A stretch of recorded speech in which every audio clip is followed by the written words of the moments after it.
Welcome back. Thank you very much for staying with us. A viral illness in China known as the human metapneumovirus is causing concern due to its similarities with the COVID-19 outbreak.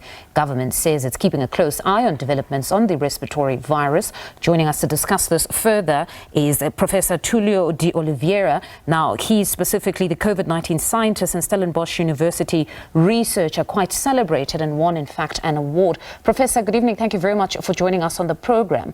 So this respiratory virus has many concerns, and given where we come from and how COVID started, one would say perhaps it's justified, but government was quick to come out, allay everyone's fears, stating that they're keeping a close eye on developments in China, but as far as they're concerned, or at least from what they know at this point, it's not a cause for concern. Should we be worried at all? First, good evening or good afternoon to you and all your viewers. Yes, I think that the government is right.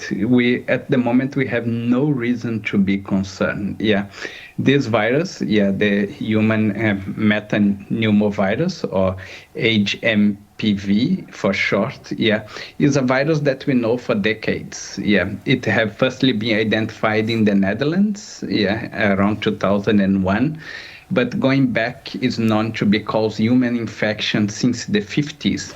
So it's one of the many viruses that cause what we call the common cold, which is normally associated with not very strong symptoms.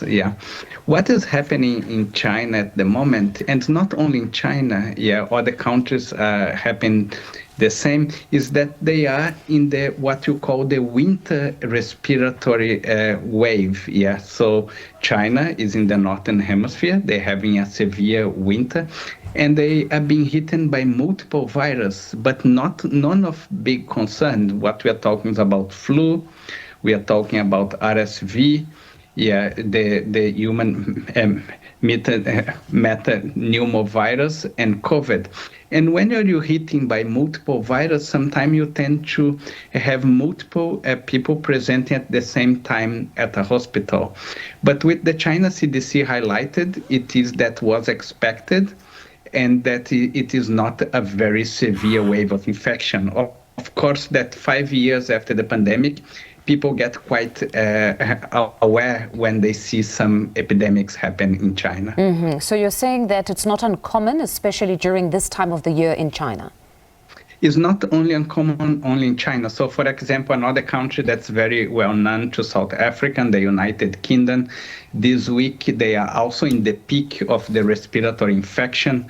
They have what they call a quademic. This means an epidemic caused by 4 different viruses. In the case, is not the same one in China, or 3 of them are similar: flu, RSV, and COVID. And this week they have the highest number of hospitalized people, with close to 6,000 people. So what's happening is that in certain countries the winters are getting more severe with global change, and also the population is less vaccinated. For example, again, RSV, COVID and influenza, and that tend to get greater pressure at the hospitals. And for South Africa, what we should do, it is to prepare for our winter wave. We know that the first virus that will hit us is around the beginning of February. That is RSV. That's normally with children. That's children go back to school. And just to be prepared, what it means when people develop a cough or a cold, try not to socialize, especially after the big socialization of the end of the year. And people that's likely to develop disease, like people with advanced age, to get vaccinated for the flu, for example, before the winter wave. The RSV virus just last year, for some they said it was quite poorly handled, or at least it affected a lot of children. Some even died. What needs to happen this time around for just, be it parents or even just the system, to prepare itself for this virus?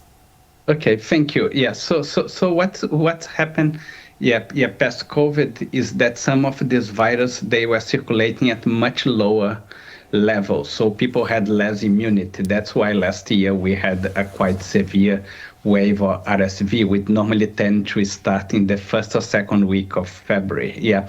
The good news is that there is a vaccine, a very efficient vaccine has been developed for RSV for both of the strains. It's called strain A and strain B. Yeah. And also to be aware, if possible, to vaccinate children, but also to be aware if a child starts developing some cough and cold symptoms, to control that, it tend not to be very severe, but also avoiding sending the child to school, so to stop continuous the chain of infections. All right, Professor, thank you very much for your time this evening. That is Professor Tulio de Oliveira, COVID-19 scientist and Stellenbosch University researcher speaking to us there.